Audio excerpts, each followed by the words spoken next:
Alright, you can see all the little grass that's coming up in here. I'm going to take what's called a Scuffer hoe or stirrup hoe, and I'm gonna try and do this one-handed. And see how it kind of scrapes that ground. You just got to pull it along there and it'll get rid of all those little, it disrupts the germinating weeds. So I'm gonna go ahead and do this whole garden. Looking good. Some of them potatoes are starting to wilt.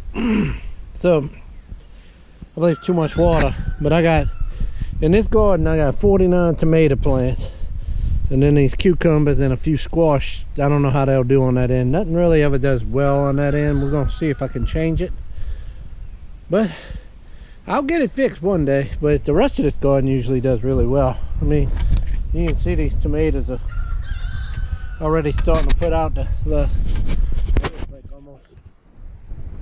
almost a tomato. So yeah, look, that's definitely a tomato on there. So tomatoes, that should be, that's one of them super sauce ones. Yeah, that's one of them. So well, first one is the hybrid save seeds. Can't wait to see what it makes. So we are gonna see. Yeehaw. Providing, you know, this is the garden I had that blossom end rot problem, but I think I got this, I treated with a lot of lime and calcium, so we'll see. But anyway, I got some work to do. I gotta do the hoeing. Yeah, that's crawfish hole right there. Anyway, we'll see what I can do. All right, that's all I'm doing for today on this garden. I'm gonna come back and catch this. I got some time. I had some time off on the weekend, so I'm gonna come back and get this.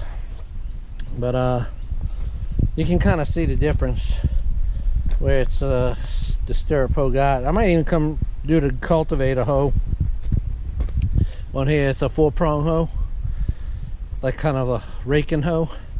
I might come get it to break up some of that a little bit more, but I mean, it'll be easy with it after that stirrup hoe go. That stirrup hoe is amazing. So I mean, I could easily get the rest of this going today, but I got some other stuff I want to get on. All right, I need to put some fertilizer down on these tomatoes, and I'm gonna hit the cucumbers over there with it too. But some of these, you know, they're doing so wonderful already. I mean, the ground's good. They're making tomatoes here already, but they need a little extra out here. This ground is not as, it's pretty good ground now, but there's one, I believe. But I've amended this ground quite well over time, but it still needs a little fertilizer. So I'm gonna put some nursery blend. That's a full spectrum fertilizer. It's got a lot of micronutrients in it. I like to do that as the first one, so I'm gonna hit them with that.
place.